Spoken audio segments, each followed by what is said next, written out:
Well, welcome all. Welcome to the Mass Timber webinar, Designing in Mass Timber, Current Work and Lessons Learned, co-sponsored by Mass Timber at MSU and the Michigan Forest Biomaterials Institute. Oh, that's me in orange. Some quick introductions, a little housekeeping, and then we'll just get started because we've got a great program. I'm Brian Craig. I'm an architect. I'm the chair of the board of MIFB, Michigan Forest Biomaterials Institute. This is a work that is near and dear to my heart, both professionally and personally. Next slide, please. The next slide, please, person is Sandra Lupien, who is also the director of Mass Timber at MSU, today taking a somewhat behind the scenes role. And Mass Timber at MSU mobilizes education, science, outreach, and communication to advance mass timber construction in Michigan and surrounding region. Next slide, please. So, some logistics, please. Make sure you are muted, your microphone is muted. Turn your camera off. And please use the Q&A feature. As we go through the program, you think of a question, type it in the Q&A panel.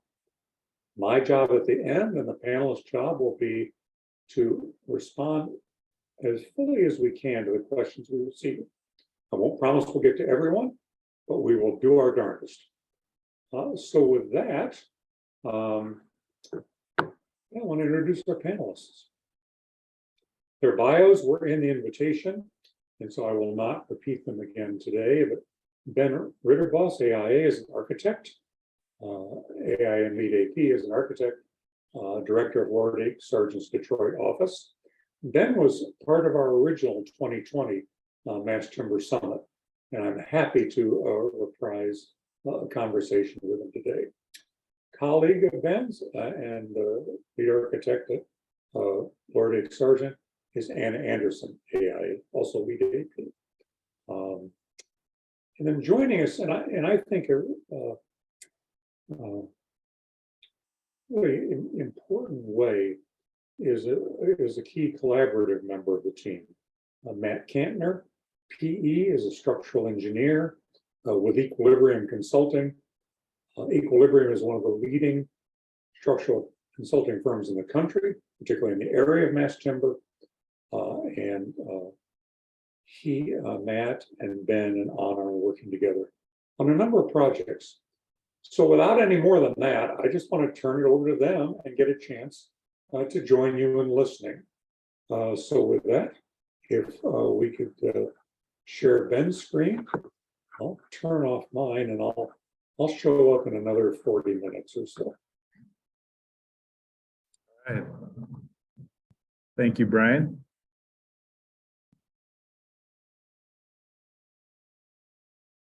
Why is this?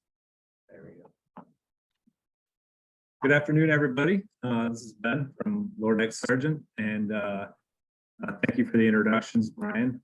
Today, we're going to talk a little bit about some current work that we're working on, some past work, and some lessons learned that we've, learned from past projects. As you do these projects, in mass timber, you always learn from the past, and it's always good to share that with others. So that's what we're hoping to do today. As Brian said, this is a joint presentation with Equilibrium, Matt and us from Lord Sargent. I really think that collaboration is super key, and I think a lot of you know that, understand that, but on mass timber projects, it's definitely important to have a good relationship with between architect and structural engineer, and furthermore, construction management and suppliers. So we'll talk a little bit about that throughout the presentation, when to engage and how to go about that. Matt, I'll hand it over to you. Sure. Yep. So appreciate that kind introduction, Brian. Yeah, just a little bit about Equilibrium. We are a Vancouver, BC based company, but we now have some staff in the US and in France. Actually, we've been doing timber for quite a while. We had a lot of firsts. I won't speak to them individually, but some of them are shown on this slide. And we just love working in timber. And one of the main reasons is the collaboration aspect. The reason I personally got into mass timber design as a structural engineer is because I was always a little disappointed after all my structure got covered up at the end of the project. So it's nice to work on projects where I can actually see my work in the finished building. And so I'll speak to a couple of these projects today, a couple of the ones on the West Coast here.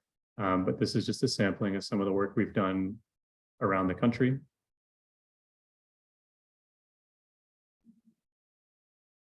And Lord X Sargent, we're a Atlanta-based architecture and design firm with offices across mostly the eastern part of the U.S. And we're at the Detroit, Michigan office.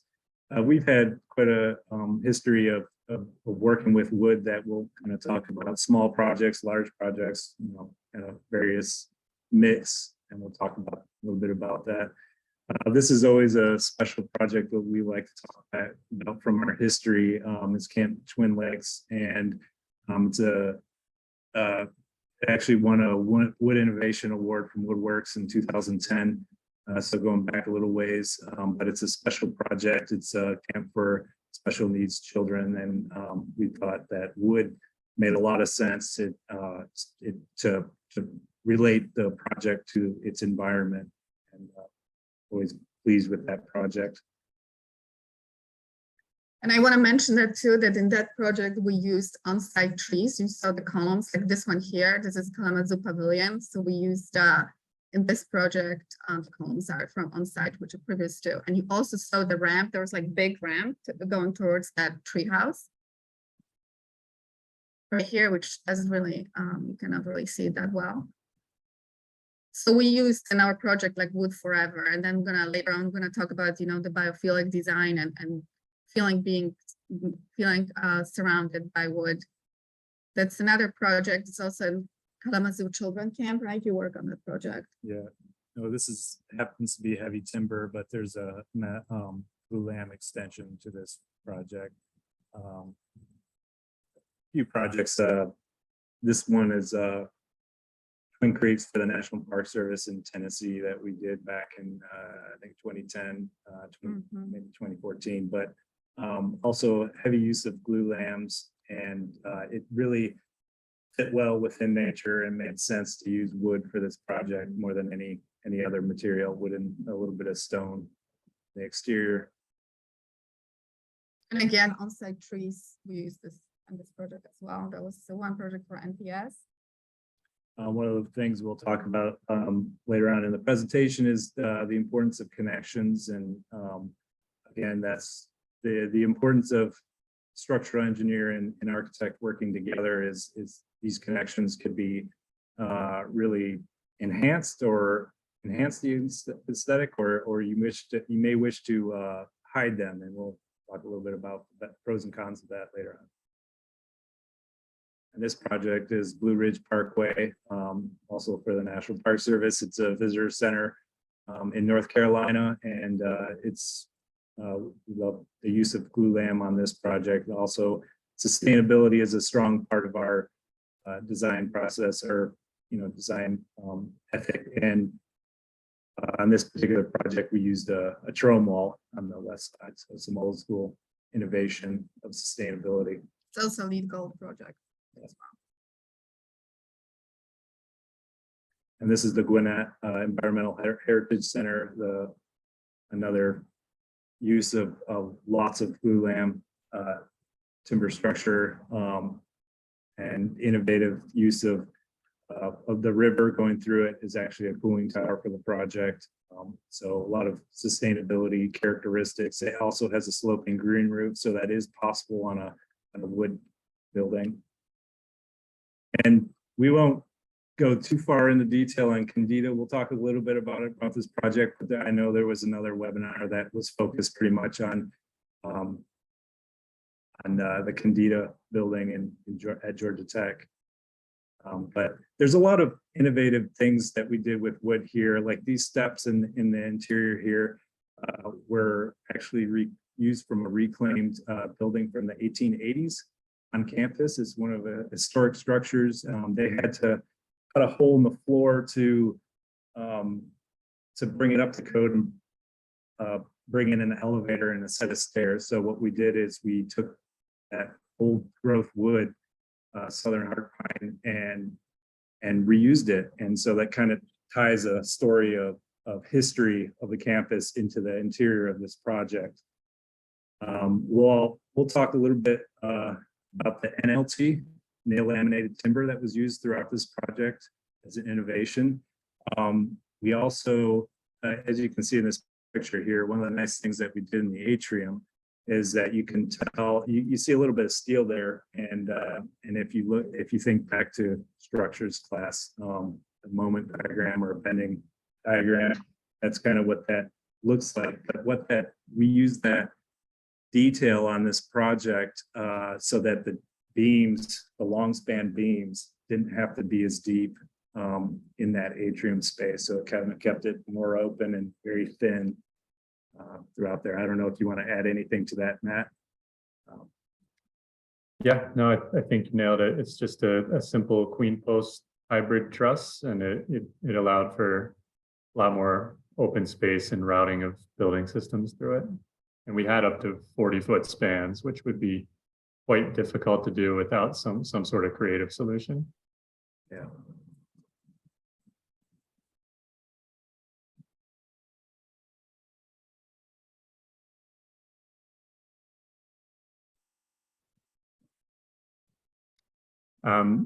So I think just for a moment or for a couple of minutes here, we'll talk about why people want mass timber on their projects.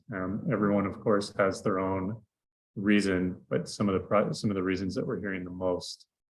So the first deals with the sustainability side of things. As you heard Ben and Anna mentioning, on a lot of the projects they were showing, some of them were LEED certified projects, and they pretty much all had some sort of sustainability minded driver behind them.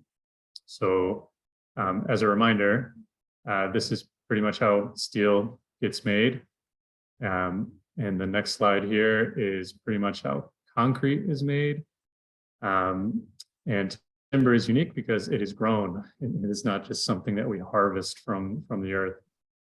Trees are an awesome source of structural material because they grow pretty much on their own. Trees are about 50% carbon in their dry weight, and all of that carbon is sequestered CO2 from the atmosphere. So not only is timber a lower impact way to build in the sense that it doesn't require the very high temperatures and intense processing that other structural materials do, but you're also literally using a material that is a carbon battery that's keeping carbon out of the atmosphere. So this is a major driver and certainly one of the things that brings people to timber projects.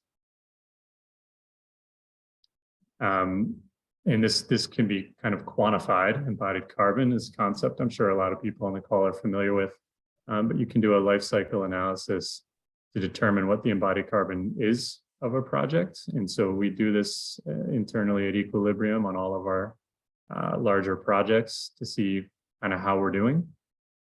And here's a little comparison of two of our projects we've done in the last couple of years. The building on the left is a mass timber building. The building on the right is a concrete building. We mostly do timber, but occasionally we do a steel or concrete project. And you can see here that despite being more than 3 times the size, the timber building actually has a lower embodied carbon in the structure. So it is a very substantial difference.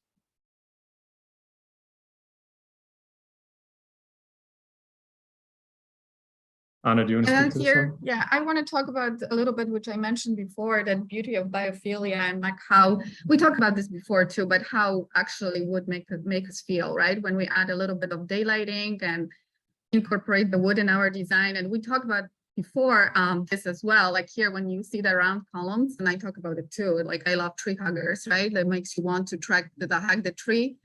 And the next picture, I think we have the picture of Candida too, which I always loved it. Like when I remember when I first saw this picture, and actually I was in this building and I toured. I didn't work on this project from the beginning, but I really wanted to sit on that green couch. Like I'm like, I wonder what this lady is feeling. It's like it just makes you feel that sitting there. It's like really cool.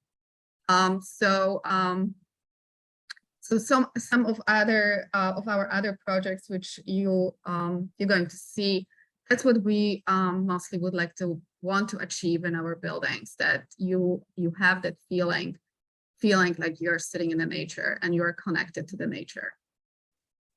And if you haven't heard the term before, right, that's really what biophilia is. It's humans' innate desire to be surrounded by nature and by natural materials.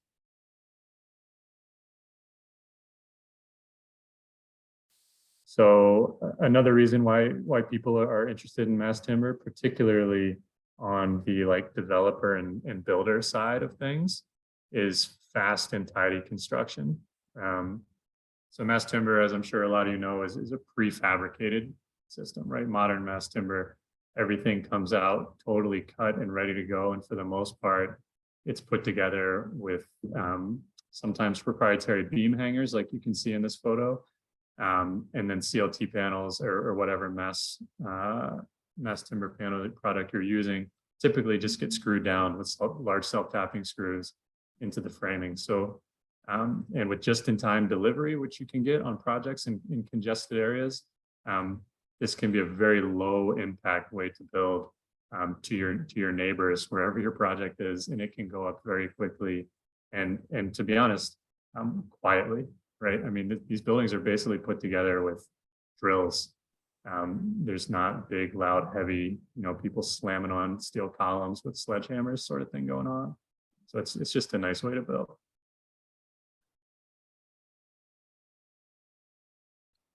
So I think we'll just kind of blitz through this since I know most people are familiar with this. Actually, Ben, you want to speak to this slide? Yeah, we want to speak about this. Yeah, like I'm sure a lot of you on this call know the basics of mass timber, but we're gonna breeze through this part real quick just to kind of talk about it. But this is actually our office building. We're in the Globe building downtown Detroit, and it's heavy timber.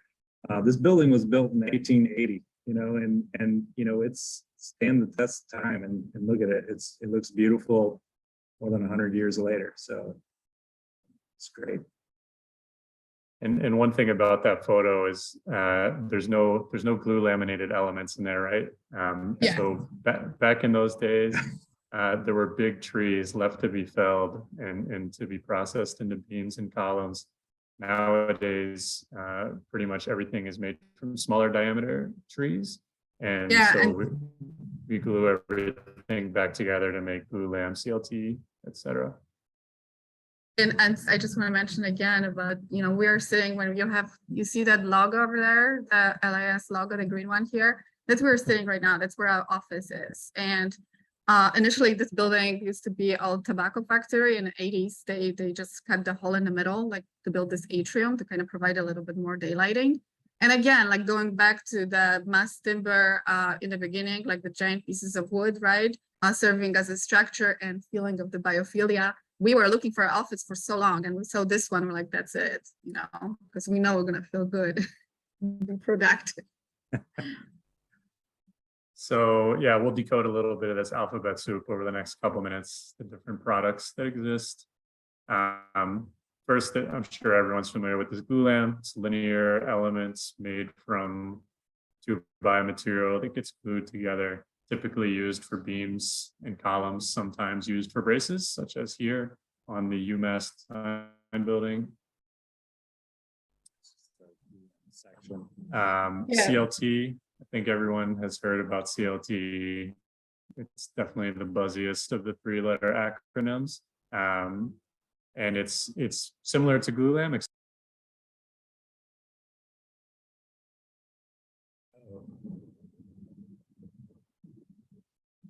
The recording stopped, is it? I think it said it started again. Okay. Yeah. Yeah. Right. Sorry, Matt. Go ahead. No worries. Yep. Next slide, Ben. Yep. Yeah, and we're talking about using nail laminated timber. So this is actually a picture from Candida where we use NLT. On the left and on the right is the dowel laminated timber. It's like nail laminated timber. It's just except that it's a hardwood dowels used in the whole boards, and there's no adhesive used in dowel laminated timber. Yeah, so the great thing about the dowel laminated timber is it's all wood. And as Anna mentioned, you just use the dowels to put in there, and they once the, I mean, Matt, you can explain it better than I do. Once the moisture reaches equilibrium, they expand, and then they all kinds of, it just ties together into one piece, and it's beautiful. No adhesive needed, easier to cut holes. The downside of nail laminated timber is when you need to cut holes for penetrations, there you could hit a nail or two, or some issues with that. But one more thing I want to add to it, which we're going to talk about it later, about the acoustics in mass timber buildings and sometimes challenges. So NLT and dowel laminated timbers can achieve very good noise reductions, and so they have really great acoustical profiles. Downside of DLT at this point, I think there's only one supplier in North America that can do this. So technology or the sourcing needs to increase a little bit for it to probably be more viable project. And talking a little more about NLT, which we used at Candida, and we may have covered part of this in a previous presentation, but this is a great story. Every other member in that panel, the 2x4s and 2x4s and 2x6s, the 2x4s were all used as reclaimed wood. So the set design, and there's a lot of film. There's a big film industry in Atlanta, and what they do for set design is it's kind of single use. So new lumber used for sets, and then they discard it. So finally found a way to repurpose that good wood in this project. So every other piece is reclaimed, and then the fluted profile of this actually created a nice relief, which suppresses the acoustic in this otherwise open hard surface space. So it does a dual benefits on this. So great way to use NLT. So mass ply panels, or MPP, is another of the modern mass timber products that's available, kind of similar to dowel laminated. At current times, there's only one supplier. They're in Oregon. You'll sometimes hear people describe CLT as plywood on steroids. This is actually plywood on steroids. So this is 1-inch plywood that just gets glued together to form even thicker plywood, and they go in 1-inch increments up to however thick you want it. I think probably 5 and 7 inches in that range is the most common. But we use this. I think this was the first that got used after they set their facility up. We used this at Oregon State at their structural lab there. So you can see what it looks like in the photo on the right in a finished building. So we have all these different products that we kind of just went over, but mass timber is a whole lot more than just a suite of materials.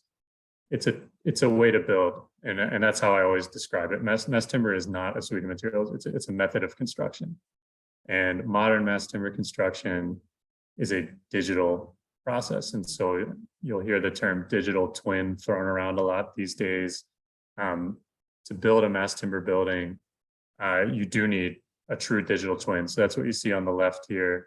This is a model in CAD work, which is a common software that mass timber fabricators use. And everything that is in the timber or that is timber itself gets modeled in this model. And the reason it has to be totally accurate is because this model is then used to break off piece by piece all the components of the building. And then piece by piece, that is what drives the actual fabrication equipment. So what you see in this model is what you are going to get. And a couple examples of some of the equipment. This is a this is a CLT press. So this is the one in Spokane, currently owned by Mercer. It presses very large panels, but everyone that makes CLT has a big press like this one. On the right is the CNC that the panels go through to get processed after they're pressed. Inside of that big box, the CNC, there's all sorts of different tools to cut and process. You've got circular saws and end mills, chainsaws, drills, you know, all the things that you need so that this thing can be fabricated totally automatically and basically go in one side as a bunch of boards of wood and come out the other side as a processed CLT panel. And here's just an example of, this is a Hundigger K2. It's a pretty common glulam processing piece of equipment. And you can see how intricate it can be used to make elements. You can even get into classic joinery using a CNC. It's pretty cool. So you put all of that together, all these different materials in this modern method of construction, and you can end up with spaces like this. And this photo is taken from the Wood Innovation and Design Center that we did with Michael Green a number of years ago. And just to harken back to what Anna was talking about earlier, you can just make some really, really nice spaces that make you feel good, make you want to meditate. Yeah, and this slide also illustrates how important it is to coordinate with your consultant on this type of project, because when you see here, it's so clean, but so this is end product, but it didn't have to. I mean, it couldn't be that like that before, you know, the coordination is now the priority. Yeah, we'll speak a little more to integration of services, I think, in a few minutes. So yeah, let's blitz through this code implications. So everyone's really excited about type 4 A, B, and C, the new types in the 2021 code. But what some people don't realize is you can use mass timber elements in anywhere that I have highlighted here on this chart. So you can really use it in a lot of different building types. And in fact, a lot of the well-known modern mass timber buildings are not type 4 at all. In fact, most of them aren't. A lot of the bigger ones tend to be type 3A, and the smaller ones tend to be 3B or 5B. So everyone's probably at least a little bit familiar with what is in the 2021 code. So I'm just going to skip ahead to the 2024, which obviously is not even published yet. But it has totally passed all of the committee and public voting. So we know about the changes that are going to be in it for mass timber. This is some testing that was done in Sweden a couple of years ago in order to justify more exposure in the new, taller timber building types. And so you can see here where we used to have 20% exposed. There's some animations here, Ben, if you click through. Where we used to have 20% exposed in type 4B, you can now have 100% exposed. So 100% exposed timber will be allowed in the 2024 IBC for buildings up to 12 stories, which I personally am very excited about because I think there's going to be a lot of buildings built in that range. And because this has already been approved, even though it's not published, some people are starting to take this to cities and say, hey, we can do this, right? We already know it's going to be in the code. Let us do it now. So it's pretty exciting. Additionally, we wanted to also throw out that there, you know, a lot of the webinars I've attended and conferences, a lot of talk about how big you can go with wood, how tall, and I don't think there's a whole lot of conversation about the smaller projects as well. And there's some really cool stuff that you can do in the smaller square footages, and that in particular, when you're under a certain square footage, you can expose a lot more wood in the space, in the environment, and there's a lot of advantages of that. And we'll talk about detailing connections and that sort of thing in a little bit, but it's something important to keep in mind as well. There's a lot of opportunities for smaller. The economics definitely have to work out, and we can, there's a lot to consider, but it's not.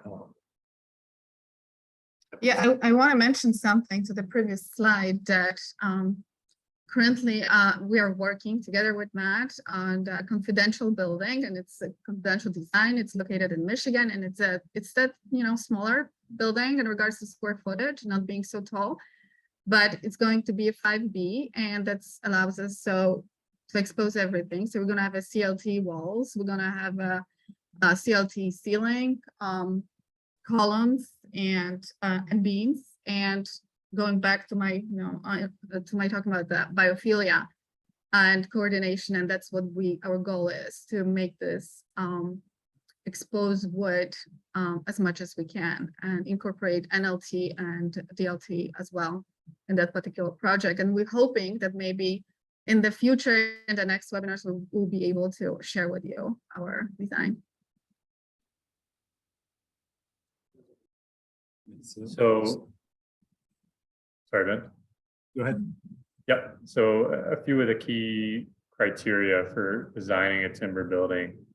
Kind of the premise of this presentation is about collaboration, right? And it's so important in a mass timber building because the structure is the architecture and the architecture is structure, right? And so obviously that makes the structural engineer a lot more important, but it's not just about us either, right? There's building systems. And if you're not intentional about thinking about how these systems get integrated early on, you probably won't end up with a good solution at the end of the project. So there's a lot of different ways that you can do it.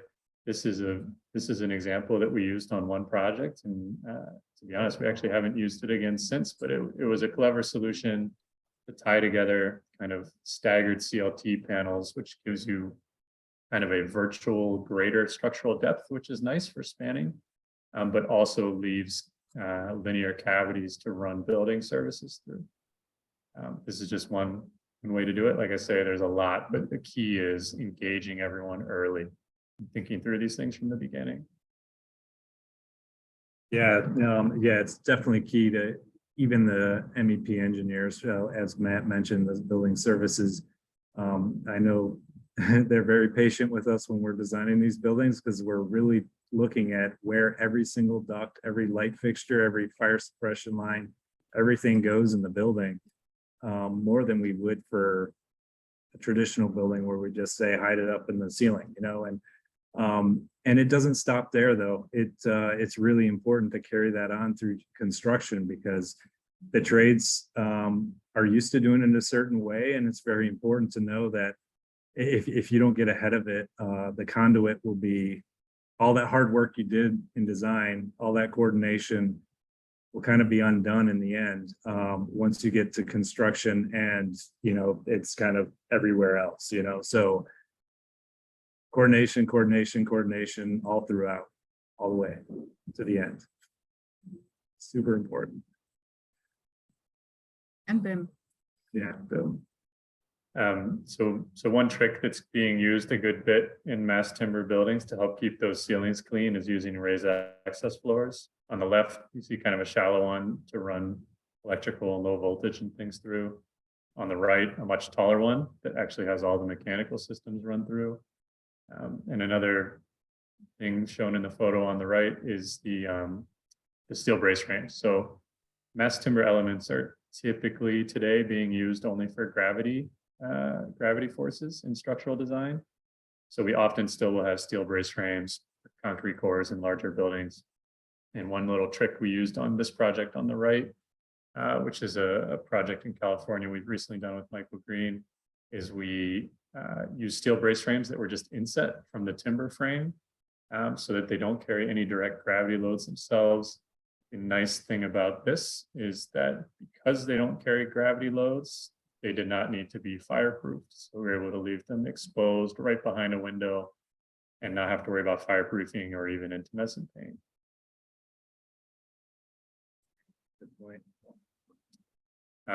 Speaking of fire is obviously a very important consideration in timber buildings. When I tell friends and colleagues that I mostly am working in timber now, we're doing big mass timber buildings, one of the first things they always want to know is, oh my God, aren't you afraid it's going to burn down? So mass timber obviously works very differently than light frame does. And the whole reason that heavy timber or mass timber construction kind of exists in the way that it does is that these big timber elements, they won't just go up in flames if you hold a match up to it, right? You can't start a fire with a big log. And that's kind of fundamentally the premise behind the way that mass timber buildings function in a fire. So it's the structural engineer will design, taking the amount of char into account that's going to happen. We have a pretty good understanding of how fast timber chars.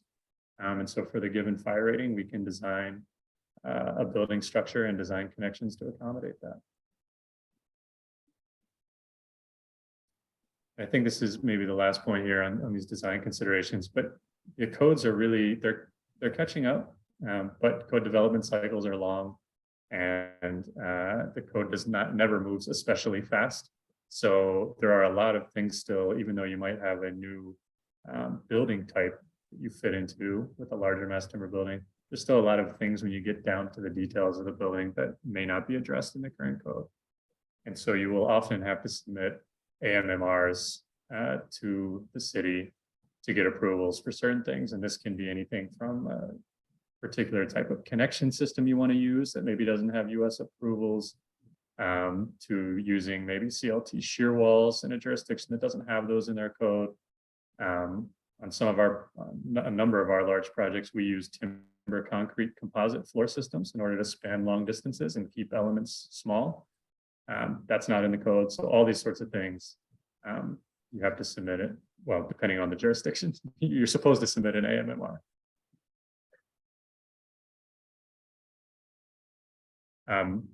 Connections. So connections are critical. A lot of things come together at connections. This is maybe not one of the most collaborative parts. This is really on the structural engineer, but it's really important to understand the task at hand here.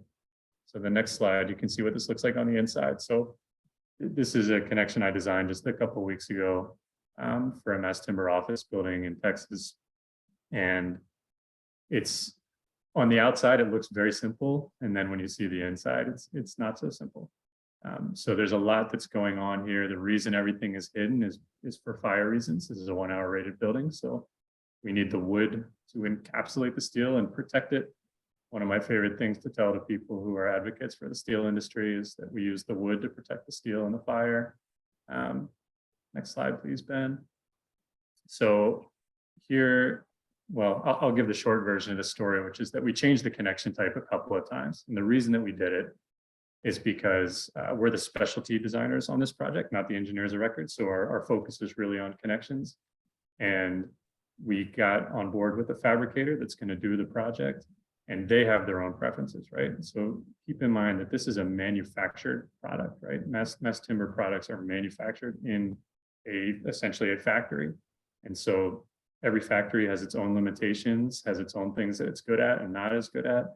And so we ended up changing member sizes and changing the connection type in order to better accommodate the mass timber supplier on this project. So if you know, actually, maybe I'll leave this for Ben, talking about when to get people engaged in the project. I think that's coming up after this. Yeah. And I just want to mention one more thing, Matt. This was great because you know how important the connections are, and especially the concealed connections for us, for our project.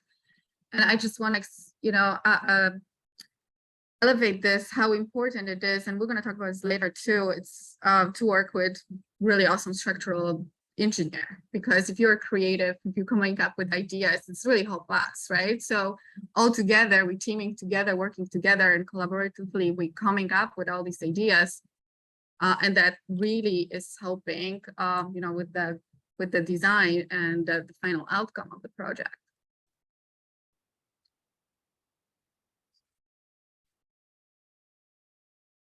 So yeah, what you're left with is you have no idea when you see the final project or, final detail that all that's going on the inside. All hidden, Mm-hmm. which is beautiful. Mm-hmm. Now we'll talk a little bit about procurement of mass timber. Matt, I don't know if you want to say here, but this is a map of the mass timber suppliers 10 years ago. See any? And this is today, so like it's the access is growing, but there are still some challenges with supply. Matt, you want to add anything to that? Yeah, so new suppliers are coming on board all the time. This is specific to CLT. So these are the CLT factories in North America as of today. And there's more on the horizon, and there's always, people sourced from Europe for a number of projects still. That's where CLT was invented. And they are still a few years ahead of us there, but there's a lot of supply. The reality is all of the suppliers are booked right now, because even though the supply is growing fast, the demand is growing faster. And that leads us to the next point of this is supply chain and procurement considerations. When should you engage when you're doing a project in mass timber? And on the top of the page it says construction manager, but it also means supplier. And oftentimes we've had a supplier on our team in the proposal stage, and that early on. So before we even get the project, we've had somebody on our team. But it is super important to have that supplier and the CM on board super early. And I'm not talking end of design, I'm talking at the very beginning of the project. And the reason for that is suppliers can tell you when you need to get in the queue and what the availability is. They can also give you market prices, current dollars, because it's fluctuating so much up and down very regularly. And we're running into issues where if you don't put a down payment or write a letter of intent to a supplier to get in the queue, you get pushed aside to the next. And that is an important point right now, is that many institutions or clients are not set up to procure mass timber early enough to get to maintain your construction schedule. So a key here is to have the CM on board as early as possible, because you're going to need to put that money down to get in the queue to get that construction schedule where you want it. So very important thing to do.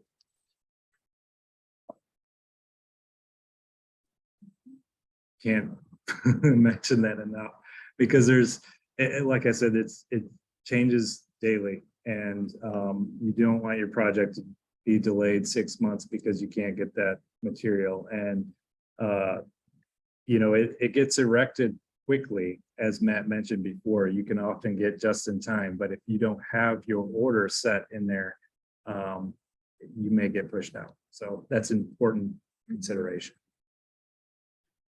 So I think I had a couple projects queued up to go into, but I think at this point we'll probably just go straight into the Q&A portion, and we'll have these slides in our back pocket in case any of them become relevant to the questions that are being asked.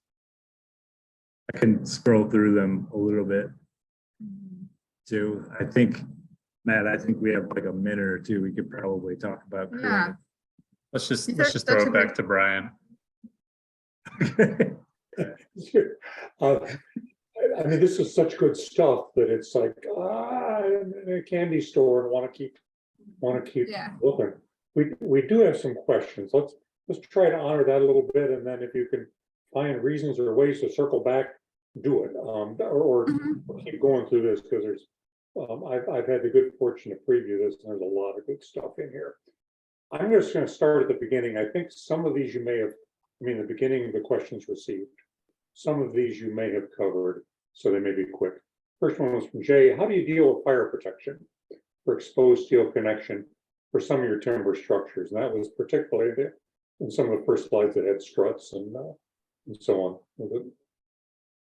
So generally speaking, in smaller buildings where you don't need fire protection, you can have a lot of exposed steel and connections. When you do need a fire rating, that's when you're not going to see a lot of exposed steel. So you generally protect it by embedding it in the wood. You can also spray it, or a better solution if it's going to be exposed is to intumescently paint it. But everyone knows that stuff is heinously expensive. So try to avoid that where we can. Next question, again, this one I think you dealt with pretty extensively, but I'll read it quickly. What are some of the challenges with systems, for example, MEP, with mass timber compared to traditional construction methodology? Some of the Yes. challenges with MEP. Yeah, most, the most challenges we have with the ductwork, right? The engineer designs and then, so this we need to be really creative and design and redesign and work when we can conceal it, when we can hide it, and how the air distribution works. But that's pretty much what we experience the most right now, because it's the most significant, the biggest size, right? Like in the ceiling, like the 3D is the biggest, and that's what you see. The pipes, you can kind of hide it, the fire protection, but you can see in these projects, right? Like you need to really think about it creatively. And what I think Matt wanted to mention this in some other slides about building these chases within the wood. There was one cross section there where you were when you were showing. But for example, this one here, so this is more aesthetically shown, design the ceiling and like put little boards in there. So that something is hiding there, right? But you see wood. So concealing the mechanical systems, and you can integrate the lighting and HVAC systems in this particular illustrations here. One thing, mass timber is seeming to be used quite a bit more in like spec office buildings. Seeing a lot of them right now that are in design and in construction. And there's one trick that people are using a lot on those sorts of projects for dealing with mechanical. And that is, a lot of these buildings, typically they have a core and then it's just open floor plate all around. And this is all about early collaboration, right? Because you could lay this out with 30-foot bays everywhere. But what a lot of people are doing is using a shorter bay, structural bay near the core. And the reason is that then you have shallower beams because they're not having to span as far when you're near the core. And that allows you to run your main trunk line in a loop around the core. And then you can just go out from there with all of your branch lines. So that's one way that it's in a certain typology. In others, like I said, we have a few projects with tall raised access floors where they're just putting it in there. That's obviously not the most economical solution. So that's not going to be used on every project, but it's all about getting the engineers on board early and sorting through everything holistically from the very beginning.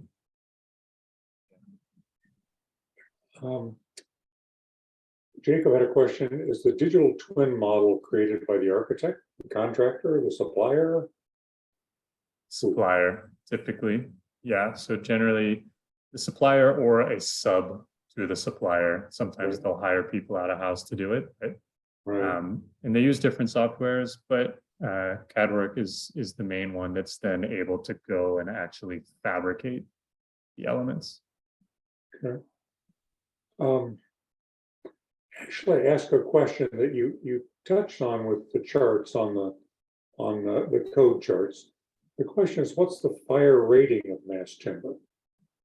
I don't know that there is a singular fire rating per se, but talk a little bit about fire rating. Sure. So a lot of buildings have right, fire rating is generally related to building size, right? It's related to the building type that you're in. So smaller buildings typically don't have one. Larger buildings often have a 1 hour rating. And then these new type 4 A, B, and C either have a 2 hour or in the case of type A for beams and columns, a 3 hour fire rating. And as a structural engineer, what that means for the timber design is that in the first hour of a fire, you lose about 1.8 inches of material. So a glue column that is, say, 12 inches square, you're going to lose about 1 3/4 inch off every side. How good is my mental math today? You'll end up with like 7 inches, 6.5 inch square column, something like, oh, I messed that up. 8.5 inch square column, something like that.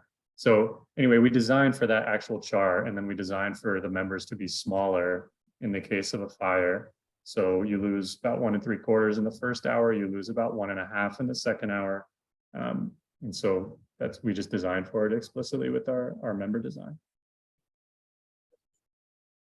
I'm gonna jump into answered questions because there was one from Pete Cobelt regarding mass timber curriculum.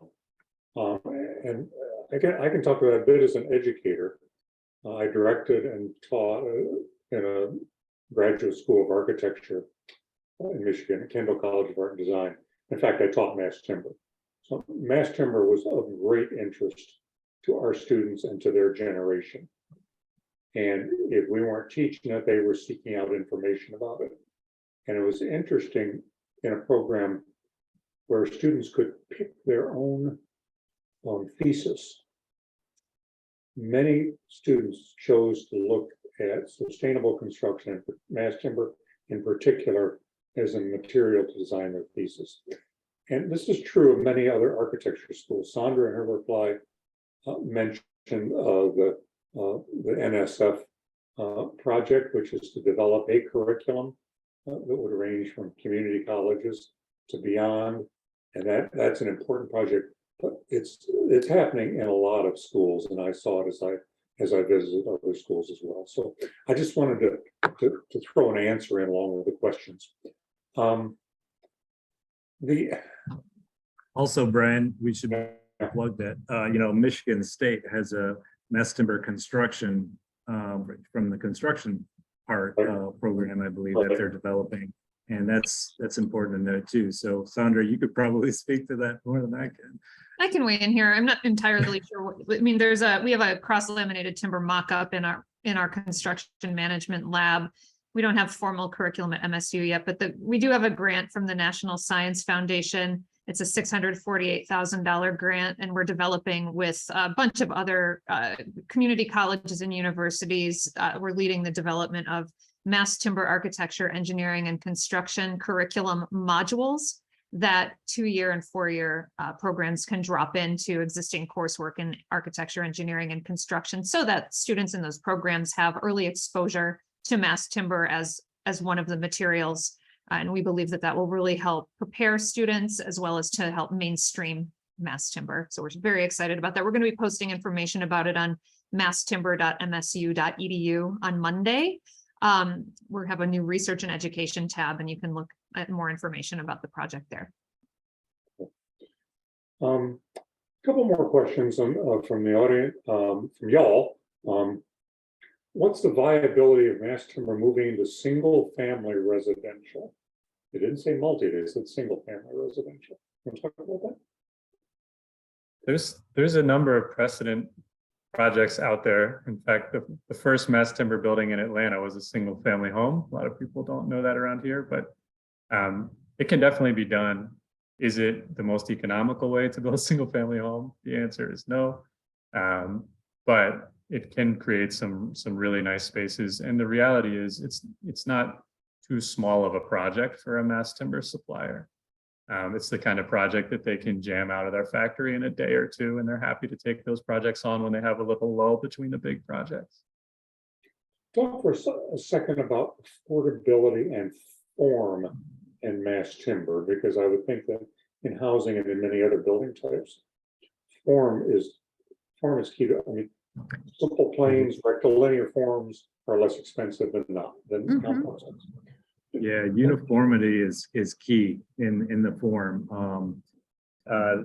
We've seen designs that, I think that the key is to not get too fancy with too much irregular shapes. I think the uniformity, the efficiency of the design, the structure is super important for the cost and the feasibility of mass timber. It's if you work in modules, it's much better, and Matt could probably add to that, but it's key to keep it in. So a couple of keys for cost for building, for efficiency in mass timber are minimizing fiber volume, right? Just the amount of wood that you have. You're going to inherently have a lot when you're doing a mass timber project. But unlike, say, concrete, where it's the cost of a concrete building is largely governed by by labor on site and by formwork and other things. For a timber building, somewhere it's in the 50+% range of the cost actually comes from the cost of the lumber itself. So minimizing volume is really important. And then having good connection concepts and repeating those throughout the project adds a lot of efficiency as well.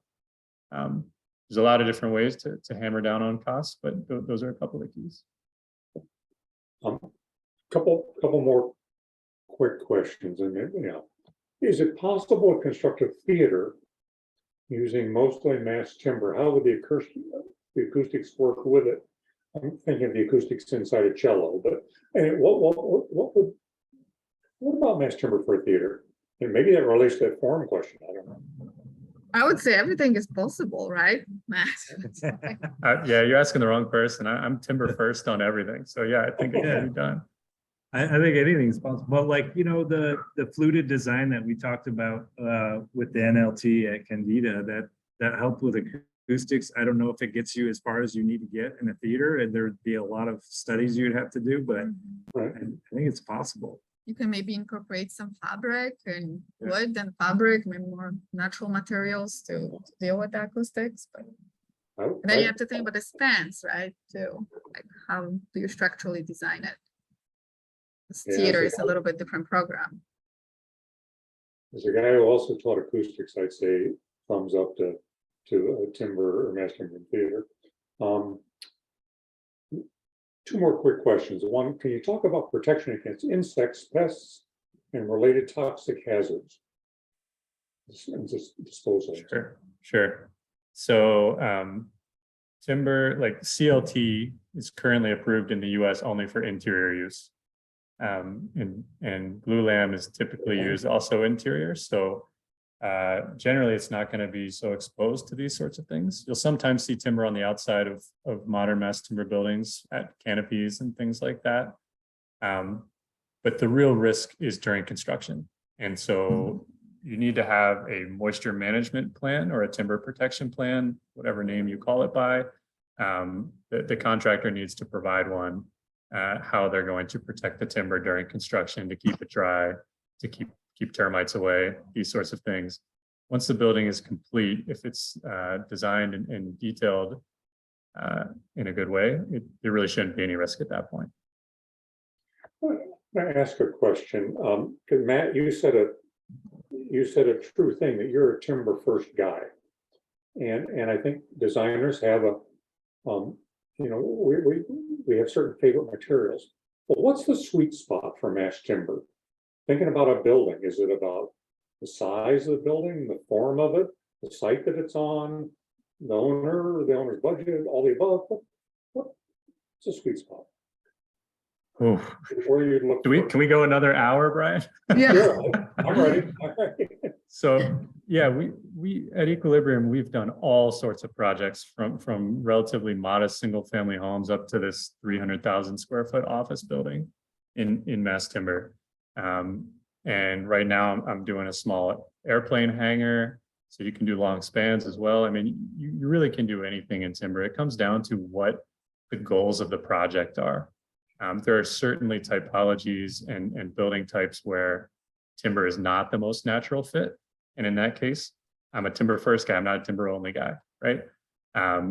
But there are certainly a lot of places where you can make mass timber work. And the key here, maybe my closing comment, is that you need to get everyone to the table at the beginning of the project, because you cannot take a design that you have that you've conceived of in another material and just throw timber at it and sub it one for one. It doesn't work that way. You need to conceive of projects from the beginning as timber buildings in order to set yourself up for success. Well, thank you. We are at time. Though if Ben or Anna have any stuff you've got to say, do it, please. No, I second what Matt said. Early collaboration is number one in the mass timber project. Collaboration early from the start to the very finish, all the way. And I also would add, research your consultants, like everybody, just to make sure you have the right ones and you have good relationship and they're creative designers. Great counsel. So they can think outside of the box, right? Like because that's what's needed in most of our Great projects. counsel, thank you. If you could stop your screen share, we'll go back to our last slide, which is just a contact slide. And again, I just want to say thank you certainly to all our attendees today, but particularly thank you to Ben and Anna and Matt for showing this just massive amount of really good work. And there's some real gems of insights in there from the panelists, and also some great stuff that participants sent in as well. So thank you. This will bring this Mass Timber webinar to a conclusion. And stay tuned. Of course, more are coming. And if you're signed up today, you'll be hearing about what's next. So thanks all, and yeah, enjoy this beautiful fall day. Take care.